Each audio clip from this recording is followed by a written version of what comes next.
Hola, hola, Daniel por aquí.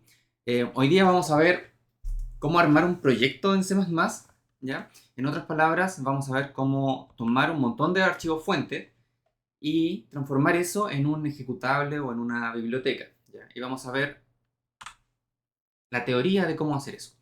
Un pequeño warning, no me di el trabajo de traducir las diapositivas, así que está todo en inglés, pero la presentación la voy a hacer en español, ¿ya? Lo primero es entender el proceso de construcción, ¿ya? O de compilación, ¿ya? Nuestro objetivo es, tenemos nuestro código distribuido en un montón de archivos fuente, ¿ya? En distintos contextos se pueden utilizar distintas extensiones, pero en general hay, digamos que hay dos tipos de archivos, los archivos fuente, ¿ya? O archivos C++, ¿ya? Podemos utilizar la extensión CPP, a veces CXX o CCC, ¿ya? Y archivos cabecilla o cabecera, los headers, ¿ya? .h o HPP, dependiendo, de nuevo, el contexto en la base de código con la que estén trabajando. Y la idea es tomar todo esto y generar un archivo ejecutable. .exe en Windows, sin extensión en Linux, ¿cierto? Ahí va a depender del sistema. Pero quiero un archivo ejecutable, ¿ya? Entonces hay tres conceptos que aparecen.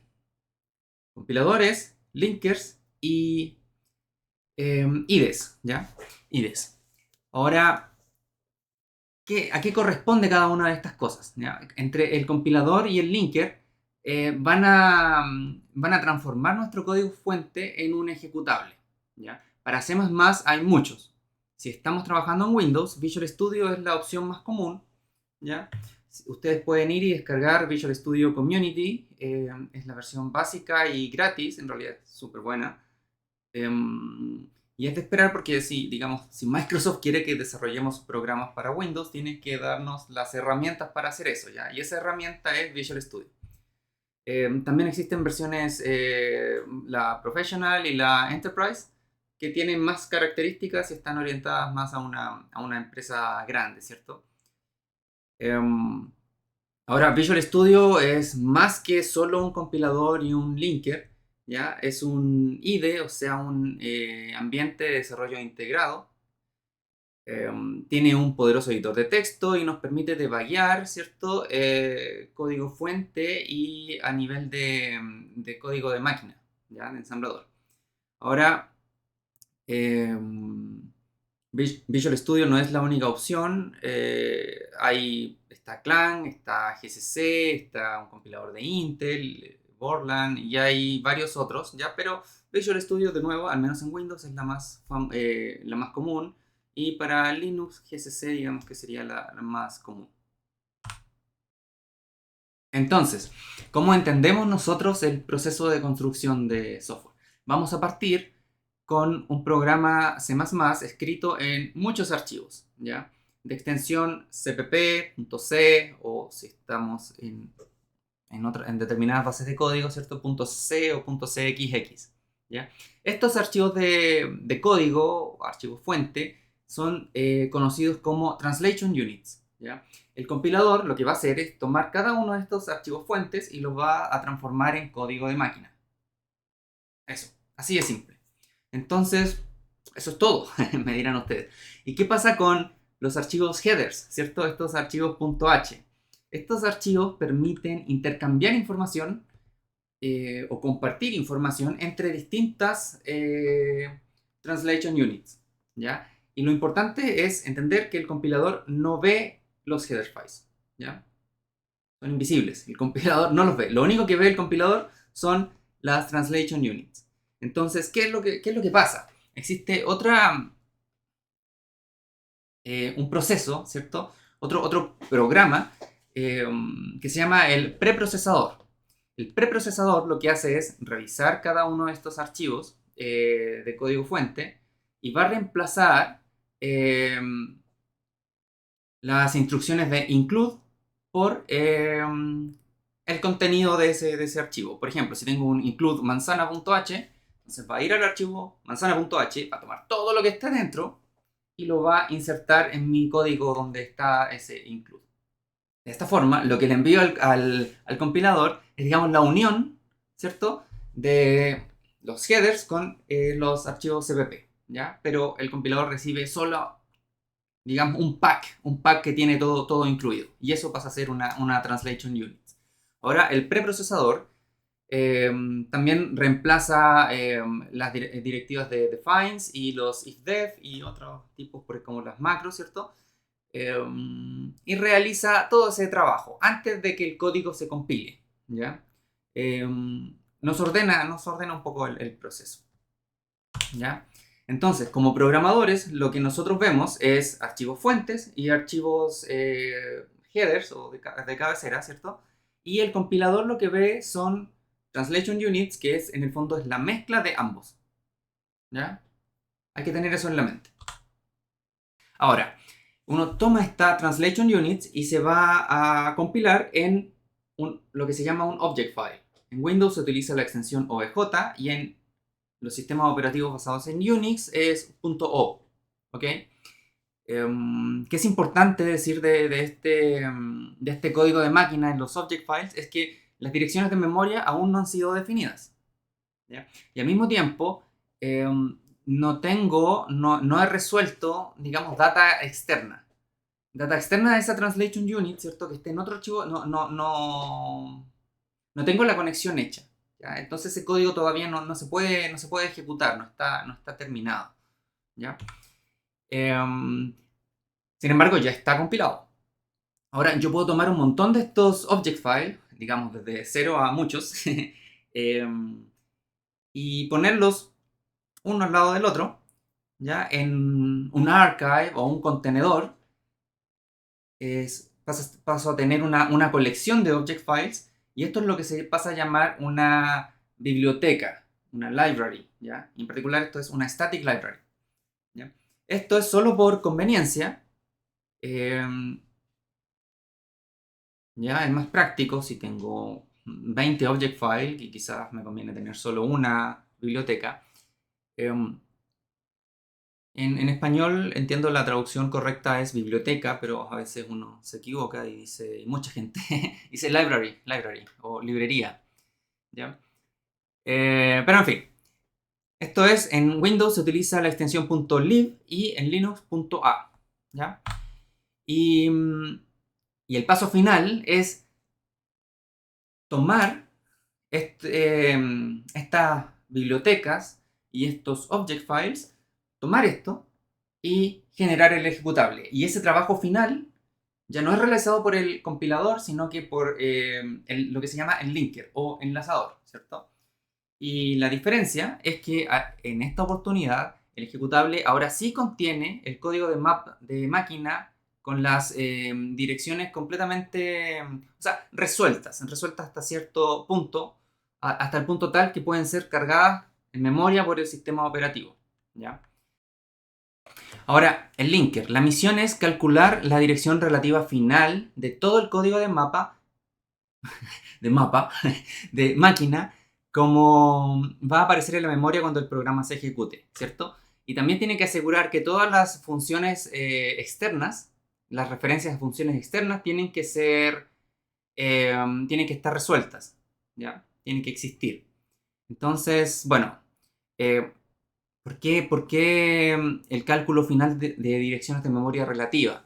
¿Ya? Porque puedo compilar, enlazar todo el código, pero la dirección real de memoria la voy a conocer cuando el programa se cargue a memoria. En ese punto de la historia, digamos, eh, el código, ¿cierto?, va a tener una dirección en específica, ¿ya? Si el programa vive todavía en el disco duro, en realidad no hay una dirección de memoria para el proceso de ejecución del programa, ¿ok? Pero ya está todo bien calculado, ya, relativamente. Ahora, ¿qué pasa? En este paso de ejecución del linker, eh, acuérdense, hasta antes de esto, tengo translation units que se transformaron en object files, ¿cierto? Y cada unidad está, digamos, autocontenida.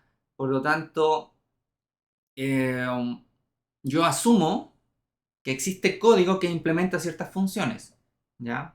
Ese supuesto, supuesto, viene dado en los header files. Ahora, es posible que yo haya declarado una función, ¿ya? Que implementa ciertas funciones, ¿ya? Y esa función, digamos, tiene que ser sumar que recibe, no sé, dos manzanas, nuevamente manzanas, em, pero, pero resulta que en ningún lado de ningún object file estoy implementando, ¿cierto? Definiendo la suma para el objeto de tipo manzana. Entonces, el linker se va a dar cuenta de esto y me va a acusar. Me dice, tú me dijiste que ibas a definir esto, pero nunca lo hiciste.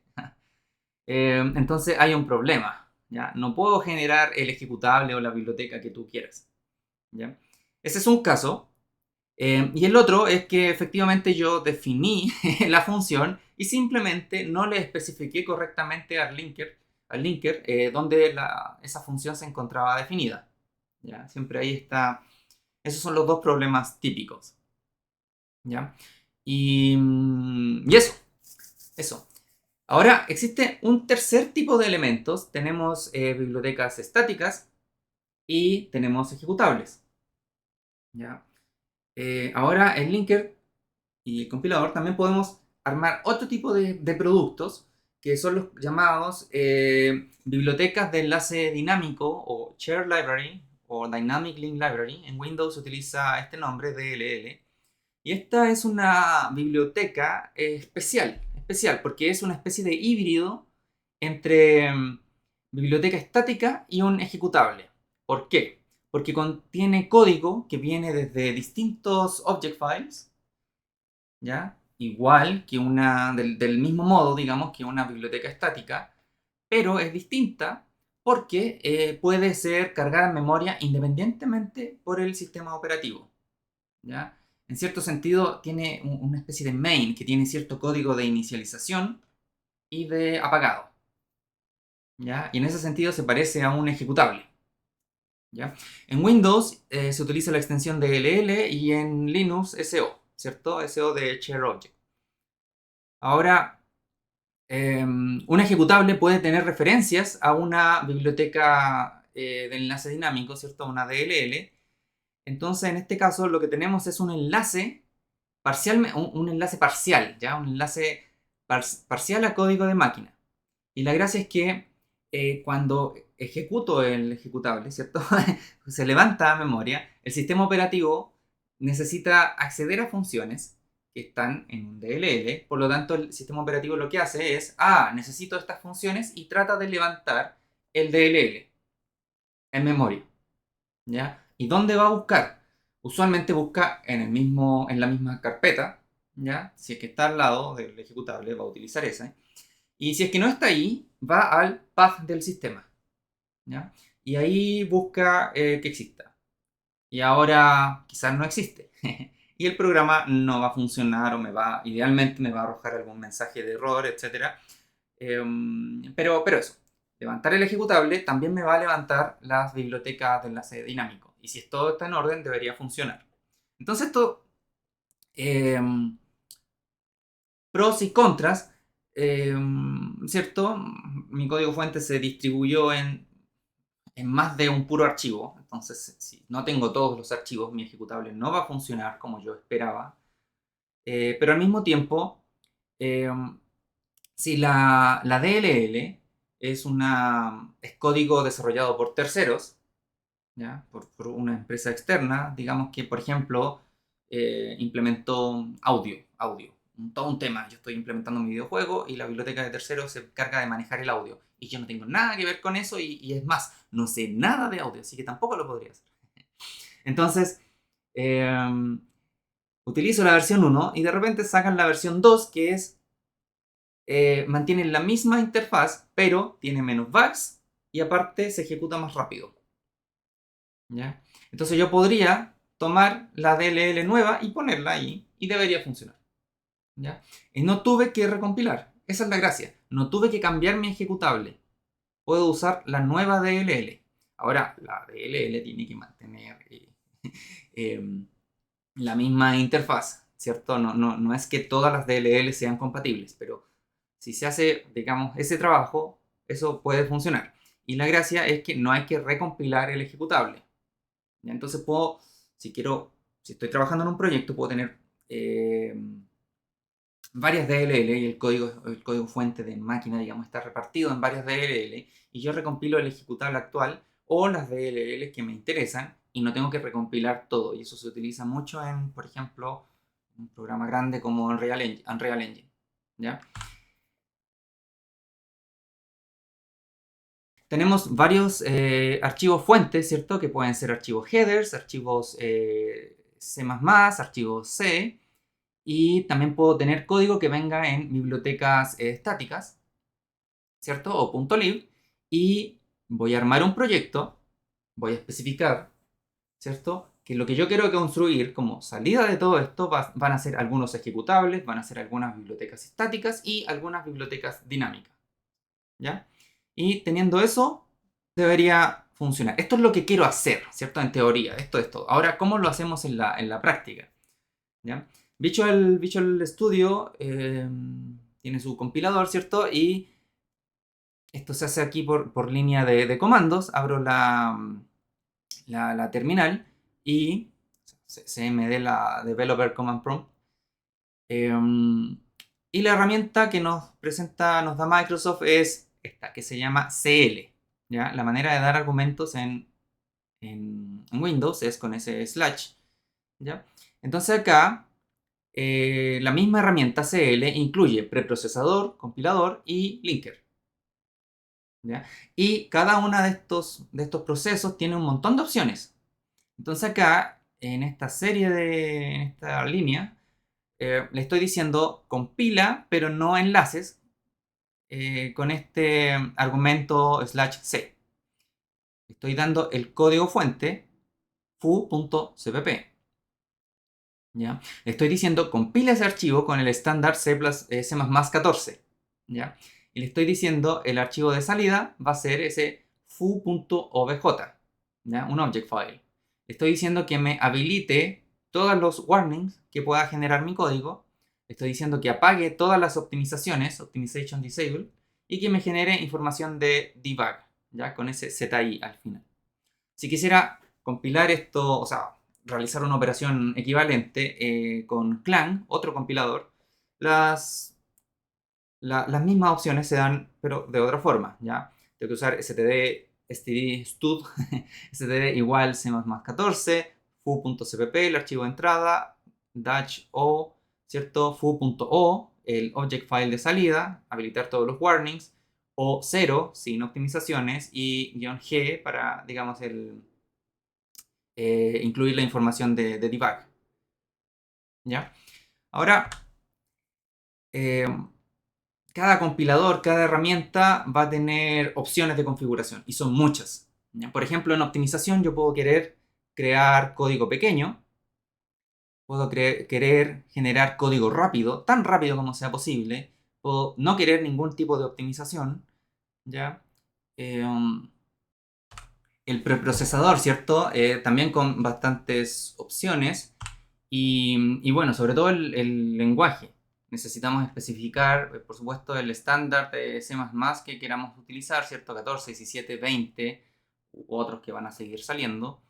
Y eso es súper relevante, ¿cierto? Porque no todo compila en todos los estándares de C++, ¿ya?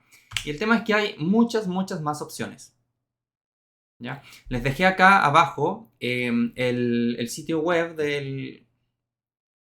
con las opciones del compilador de Microsoft, ¿ya? Para que puedan revisar todas estas opciones. Ya es importante, o sea, saber dónde llegar. Cuando uno tiene la pregunta, saber dónde ir a buscar la información. ¿Ya? El tema es que hay bastantes opciones y me puede interesar compilar el mismo código fuente con distintos propósitos. Por ejemplo, si le quiero pasar algo a mi usuario final o cliente, yo quiero el código, supuestamente ya está todo bueno, así que quiero que él tenga el código lo más rápido posible, o quizás lo más pequeño posible, para que se ejecute en una máquina de pocos recursos, ¿ya? Pero mientras estoy desarrollando, probablemente quiera mantener ciertas optimizaciones apagadas, probablemente quiero tener los símbolos de debugging, ¿cierto? Y, y el tema es que hay bastantes opciones y estar ingresando todo esto a mano, ¿cierto? Es súper propenso a errores, así que queremos que idealmente no sea así. Entonces, la solución a este problema es lo que se llama las build configurations, ¿ya? Usualmente se definen estas tres. Está debug, release o chip, ¿cierto? Y development, ¿ya? En debug vamos a deshabilitar todas las optimizaciones sin que el código se tenga inlining, que es tomar la definición y ponerla dentro de otro lugar. Entonces si el stack del programa disminuye, podemos hablar de eso otro día. Y la idea es que esté toda la información de debugging. Toda la información de debugging, ¿ya? Esta versión es usualmente la más lenta. Entonces, si lo que yo estoy desarrollando es una optimización de performance, ¿cierto? Desempeño, quiero que el programa se ejecute lo más rápido posible, esta opción no me va a servir. Definitivamente no me va a servir. Pero si estoy evaluando correctitud, ¿cierto? Y no está pasando lo que quiero que pase o lo que se supone que tiene que pasar, ahí sí me sirve, ¿ya? Y el código se transforma prácticamente uno a uno a código de máquina. En el polo opuesto tengo release, ¿ya? En esta configuración se suelen habilitar todas las optimizaciones, ¿ya? El código tiene que ser óptimo en algún sentido, ya sea en velocidad de ejecución, en tamaño de memoria. Y usualmente eso implica que no voy a tener información de debugging, ¿ya? Pero esto me va a permitir ejecutar pruebas de desempeño y también que el usuario final, digamos, experimente el software con la mejor velocidad posible. El problema de esto es que es muy difícil de debuggear porque perdí esa información, ¿ya? Entonces hay una build configuration, digamos, intermedia que mantiene ciertas optimizaciones habilitadas, pero me mantiene la información de debugging. Entonces, de esta manera podemos tener alguna idea del desempeño y a la vez podemos debuguear, ¿ya? Entonces, digamos que ese es un estado normal de desarrollo. Mientras tú estás trabajando, deberías estar trabajando en esa build configuration, en development. Si algo falla, ahí quizás conviene compilar o generar tus binarios en modo debug. em, y cuando ya esté todo listo, ahí generas tu binario en release, ¿ya? Y por supuesto, pueden haber una combinación de flags que en tu caso particular de uso te sirvan, ¿ya?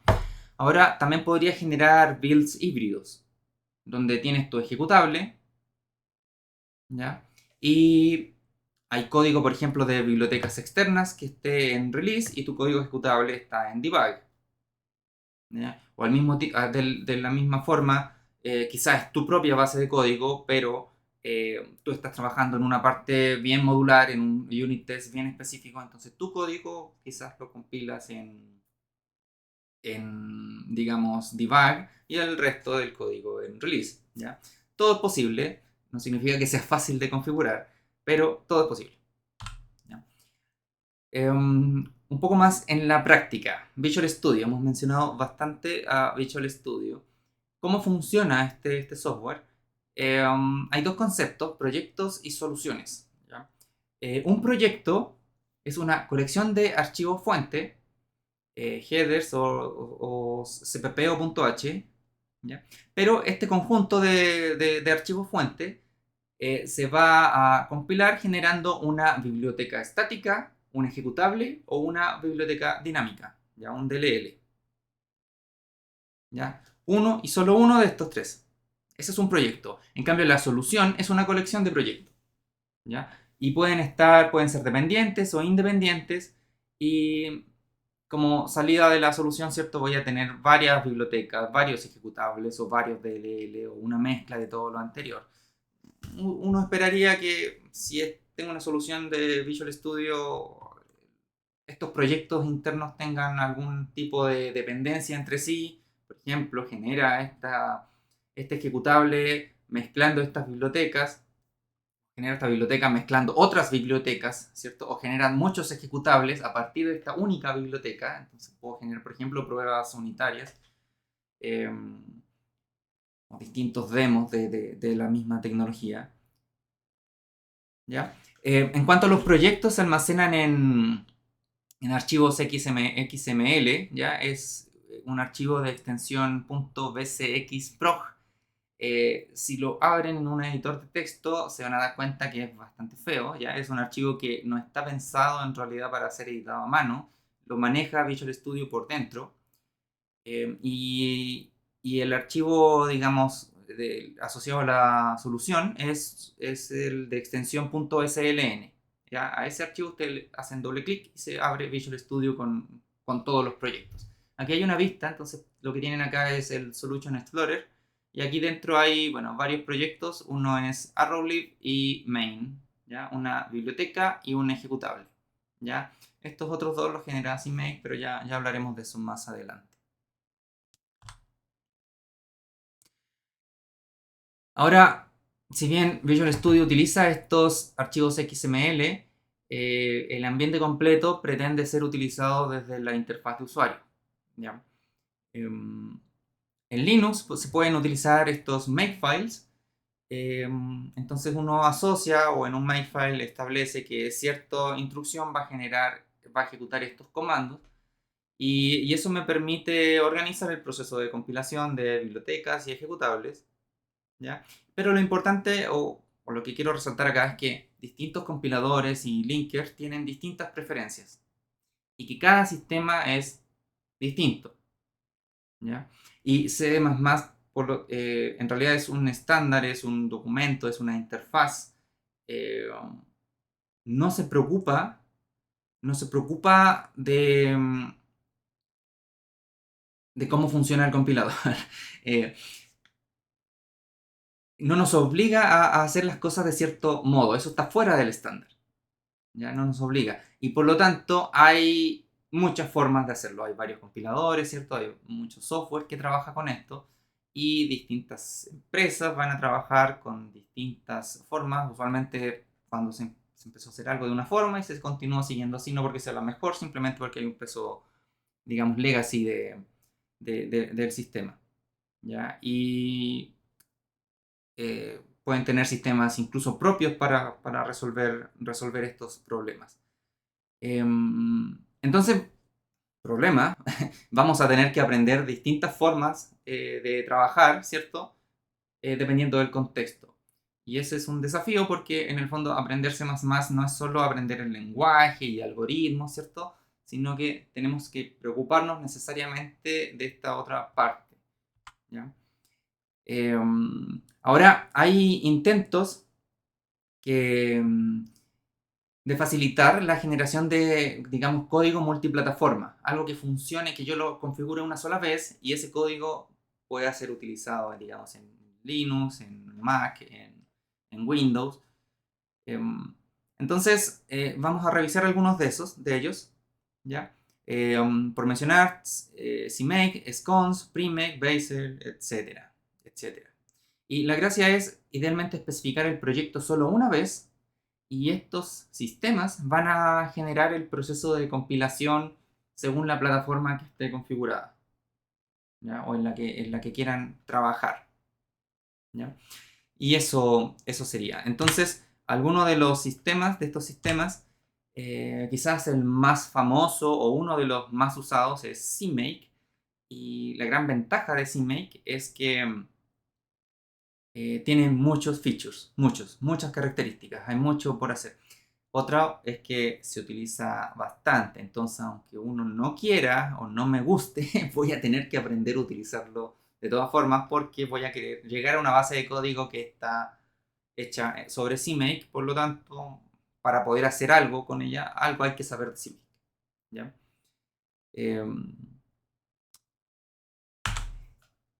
Otro sistema es Premake y la gracia es, bueno, simplificar el proceso.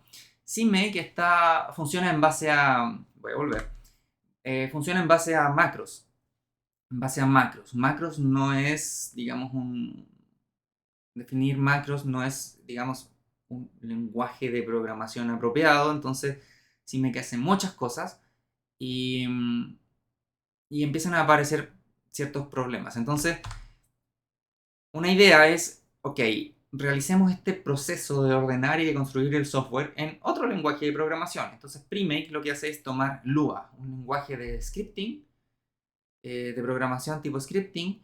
Es muy livianito, ya, es un archivo muy, muy pequeño, que incluso pueden llegar y subirlo a su repositorio mismo. Entonces, bajan el código y bajan inmediatamente el sistema de construcción de software. Es súper simple y la promesa es, ojalá, configurar solo una vez y que funcione en distintos sistemas, ¿ya?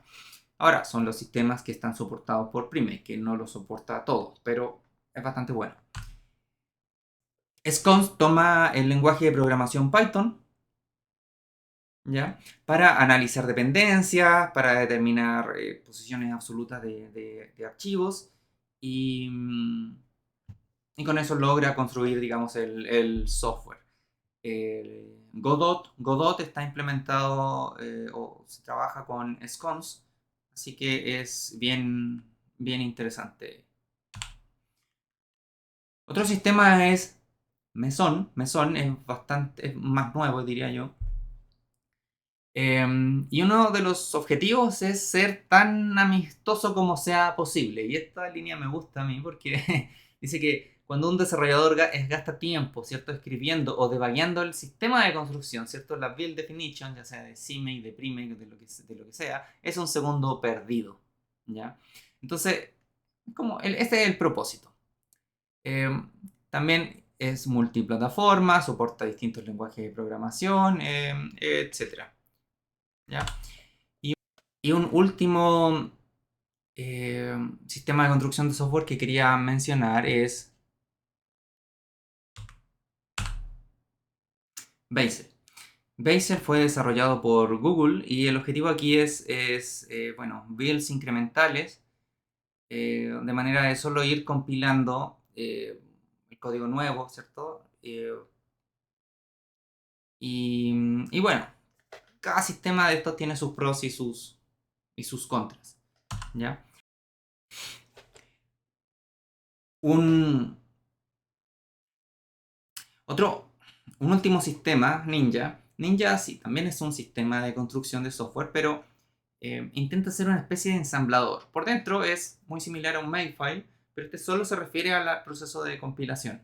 ¿Ya? Se puede leer, pero no está pensado para ser escrito a mano, sino que para ser generado por alguno de los otros sistemas. ¿Ya? Y la idea de esto, como su propósito es tan específico, es poder generar builds incrementales, o sea, ir modificando el código sin tener que recompilar todo lo anterior eh, rápidamente. ¿Ya? Entonces, por ejemplo, Ninja se utiliza para construir Google Chrome, algunas partes de Android, de la LLVM, etc. ¿Ya? Es bastante interesante. Yo creo que se está convirtiendo en una especie de estándar de la industria. ¿Ya? Esta presentación, bueno, la mayoría del material, menos la última parte, la saqué acá del libro Game Engine Architecture, capítulo 2.2. Pienso que es bastante bueno, está bien explicado, así que pueden acceder ahí. Y pienso que es súper importante manejar esta parte teórica antes de llegar y lanzarse y empezar a usar estos sistemas, porque uno puede seguir efectivamente la instrucción, línea 1, línea 2, o CMake, cómo hacer esto, estar siempre buscando, pero si no tengo claro qué es lo que tiene que pasar, eh, siempre voy a estar, digamos, teniendo problemas, ¿ya? Entonces, entender bien la teoría me permite, digamos, agilizar mi proceso de entendimiento del problema. ¿Qué está pasando con este sistema de construcción de software? ¿Ya? Eso es lo que hay que hacer. Siguiente paso es revisar algunos ejemplos prácticos, eso lo voy a ir viendo en otros videos, ¿ya? Pero hasta aquí lo dejo por ahora, ¿ya?